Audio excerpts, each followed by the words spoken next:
What's wrong, so welcome back to another video, and today the Seasiders are out of the Emirates FA Cup after defeat at the Amex Stadium to Premier League Brighton and Hove Albion in the fourth round. After a hard-fought Blackpool performance, the Seasiders just didn't quite have enough to get that second goal and get over the line into extra time, and it did finish Brighton 2, Blackpool 1. And if we're talking about the balance of play and the match, I think it's fair to say that Brighton definitely deserved to be in the fifth round of the Cup. Although I was very unimpressed by the Premier League side's finishing today. The amount of shots they had, especially towards the end of the game, you think they should be putting 3 or 4 of those away, especially with the likes of Neil Maupay, Leandro Trossard, Solly March on the pitch. The Seasiders were resolute, the defending was great throughout the game. We held on tight up until those last 10 minutes where we just capitulated and we were knackered.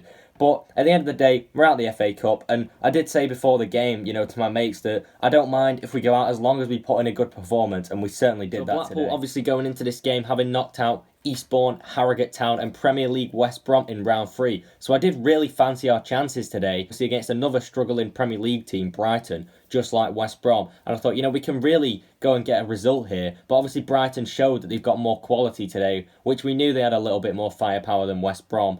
And that showed today, obviously picking up the 2-1 win. Our confidence sort of dropped with the COVID scare before the game, with 5 first-team players or staff out of the Blackpool team, and we had some key names missing through injury and COVID as well. The likes of CJ Hamilton, Kenny Dougal, Dan Ballard, Grant Ward, key midfielders and wingers, defenders in the side, meaning we had to line up with a 5-3-2. Chris Maxwell in the sticks, who I thought was absolutely phenomenal today, just like he was against West Brom in the last round. A right back of Jordan Lawrence Gabriel, who I thought was incredible today. He really staked a claim for that right back spot, head of Ollie Turton, Going forward, his pace was fantastic. He did some great defending. He looked really sharp and energetic is the word I'll go for him. Ekpiteta at the back, who I think had one of his worst games today. I have been really pleased with his performances in recent weeks, but the occasion seemed to get to him today. A couple of mistakes and misplaced passes. Jordan Thornley, who has just been granted permission to leave the club after barely making an appearance this season, was called into action today against Brighton for the Seasiders. And James Husband at centre-back, who I thought was solid today despite a few mistakes. In left-back, we went with Luke Garbett, who was my man of the match today. Obviously an incredible free kick from about 30 yards out that almost went in the top corner. He got the assist for the goal. Some of his deliveries are just absolutely exquisite. Centre midfield trio of Ethan Robson back into the starting lineup, Matty Virtue and MJ Williams back from injury, which was refreshing to see, and the 2 strikers of Jerry Yates and Gary Medine, otherwise known as York and Cole. It was actually Brighton that started the brighter with a corner into the box after about 8 minutes. A Lewis Dunk header just rose over the top into the roof of the net, and I thought we were in for a long afternoon after that one. But it was every time, Brighton had a corner, I got scared because they just had so many free headers from all these deliveries they were putting in, and we were struggling to match their aerial threat in the first half. Brighton obviously coming into the game with a strong lineup, the likes of Alexis McAllister, Percy Tau, Bissouma, who scored a wonder goal, let me just add. We'll get onto that in a minute. I was impressed by the movement and passing of Brighton today. That really impressed me. I think Graham Potter's got on playing some good football, and you can tell they were the Premier League outfit. Unlike when we played West Brom, Brighton fans, they really didn't look like the Premier League outfit. You couldn't tell. It just looked like a league fixture. But today against you really looked like the better team, knocked the ball about well. The movement is something fantastic I noticed as well. Players knew where each other was going, quick passing, didn't even have to think about it, and they continued to dominate the first 20 minutes or so. Up until Blackpool were given our first chance at the game, 28 yards out. It's a free kick from Luke Garbett. I'm thinking, surely this has got to go into the box. And we've seen Garbett score some fantastic free kicks in the past for Ipswich Town. And wow, what a strike this was. 28 yards out. Garbett's whipped it over the wall. It's heading to the top corner. And Brighton goalkeeper Christian Walton's there to just tip it over the bar. I was off my seat. I was like, I thought we'd scored there. What a free kick from Garbs. It could have been a shock lead against a run of play for the Seaside. Blasted wide. They were forced to shoot from distance, and it was going to take a moment of magic. And a moment of magic it was on 26 minutes, with Bissouma picking up the ball about 25 yards out for Brighton, struck it into Chris Maxwell's top corner, right across the keeper, past all the players in the box, and the swerve, it's literally hit the postage stamp in between the crossbar and the post, right in that corner, swerved like that into the top corner, and he's just turned around and walked away, not even celebrated. The confidence of that man. what a player he is, and it's clear to see why all the big clubs are after him, not just because of that goal, but, he was moving the play very well. He's a player that likes to drop deep and collect the ball as well, I noticed that. And he's really good at, just making options on the ball. I know that sounds weird, but he's good at giving players time to make runs. And I noticed that he's also good at defending. So the complete midfielder, really, is Bissouma. And that goal just showed his Premier League quality. But we continue to defend really well. One man in particular has to be Jordan Gabriel in right back, closing down the Brighton defence, trying to make things happen. And he was doing his job at the back as well. He's just so alert and energetic to the ball. His fitness was fantastic for those first 75, 80 minutes. Luke Garbett as well in left back. Not only was he a major threat going forward for the Seasiders, but defending as well. He was also fantastic. A few missed chances from Brighton and a few, flash balls across the box. One from Alzate in particular that just missed everyone. And then, on 45 minutes, completely against a run of play, Blackpool have one more attack before half-time. There's 1 minute of added time. Forward on the edge of the box. The ball's playing out wide to Jerry Yates. He's gone for the back heel. He's had the awareness to see Luke Garbett behind him. And I think he's back-heeled it. Two Brighton defenders closing in. I thought, there's not enough weight on that. The Brighton defenders are going to get there. But there's Luke Garbett to curl the ball in between the two closing Brighton defenders over everyone's head. What an exquisite ball. Perfect for Gary Medine, flying into the box with a flying volley past Christian Walton in the Brighton net. What a team goal that was. Fantastic. That was a bit confusing. Garbett's basically whipped in a beauty of a cross and Gary Medine's flown in with a volley to poke it into the top corner.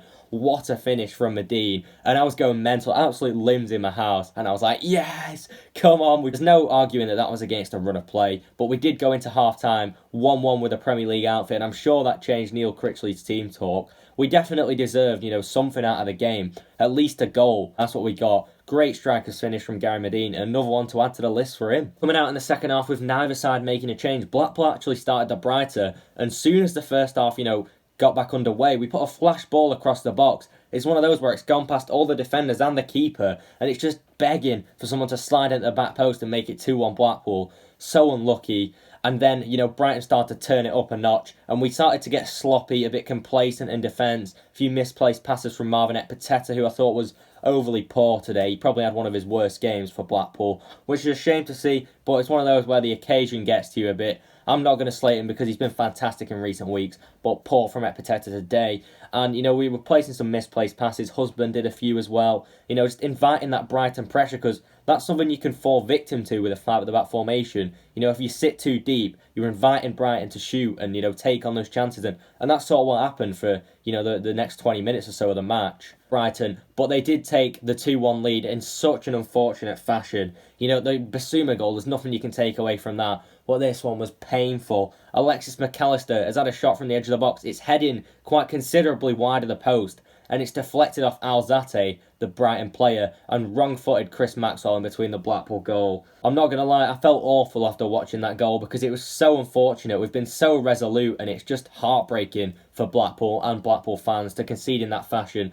But it was coming. There's no denying that Brighton deserved it, like I say. But just when you concede in that manner, it's so disappointing. We did make a sub on 60 minutes, and so did Brighton, bringing on Neil Maupay, Leandro Trossard and Solly March, three of the first team key players, regulars. Obviously, we know Neil Maupay. Blackpool also did make a sub, bringing on new signing Ellis Sims on 60 minutes for Jerry Yates. And Sims didn't really have much to do throughout the game. I can't recall a time he touched the ball, but that was because there was next to no service, towards the end of the game. So be unfair to judge him so far in his performance. One last throw of the dice in us, a triple substitution of Bez Labala, Sully Kaikai and Oliver Sarkic. And it's safe to say that, apart from Bez Labala, who looked sharp running down the line, put some good balls into the box, out of the four substitutes, Sims, Sarkic, Kaikai and Labala was the only one that really made some sort of impact. But the fact that we didn't have a shot, really, after they all came on, just sums it all up, really. This is where things got a bit crazy in the 80th minute. The game started to fizzle out a bit.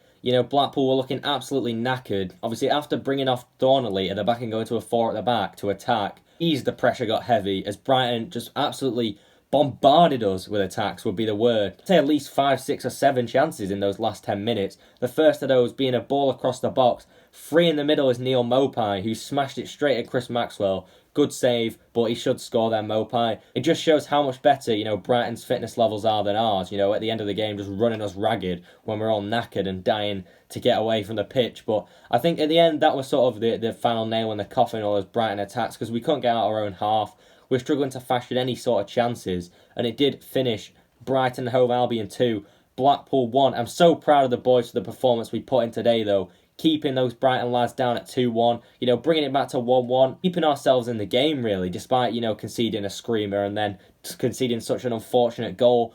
I'm feeling all the emotions, really. Proud of my team, happy in some respect that we've made it this far, and also an element of disappointment in that, we've conceded in such an unfortunate fashion. But I do think that if that didn't go in, Brighton would have scored anyway. There's no denying that. But like I say, congratulations on Brighton on getting into the next round. I hope you do well against Brentford or Leicester, whoever that may be. And I think, the finishing does need to be looked at for Brighton there, because quite a few chances gone begging at the end. But I think, it's only Blackpool at the end of the day. It's not a Premier League match, as your fans maybe say. But we really threw everything at this game. And I'm sure Brighton fans will be able to say we've given a good account of ourselves. Hopefully that is the case. And that's our FA Cup journey over for this season. Time to focus on the league and get back up that table. A game against Wigan Athletic on Tuesday, which is a must-win for the Seasiders away from home. Hopefully that game's not called off. Stay tuned for the live stream, guys. I'll be reacting to that one live if the game's on. If you have enjoyed this video, please be sure to smash that like, comment down below, subscribe to the channel if you're new, because we're on the road to 3,000 subscribers. Bringing back the FIFA Career Mode series soon, next Wednesday or Thursday. So look out for that, and I'll see you guys in the next video. Peace. Whilst I am absolutely gutted that the Gary Medine dream of seeing the goal machine himself holding the prestigious FA Cup above his head has been shattered, that game could have gone a lot worse than just 2-1 to Brighton, especially at the end. They had about 3-4 chances to score. So, if there's any positive to take, at least we've not been absolutely ransacked by a Brighton side, which I thought didn't have their greatest game today. I thought they were very lazy in front of goal, wasteful. But yeah, I thought Critchley, he set us up really well. His game plan was obviously to go into the game and try and stay in it for as long as we could. We were very passive. We sat back, 5-3-2, made a set up very defensively, which I thought was the right idea.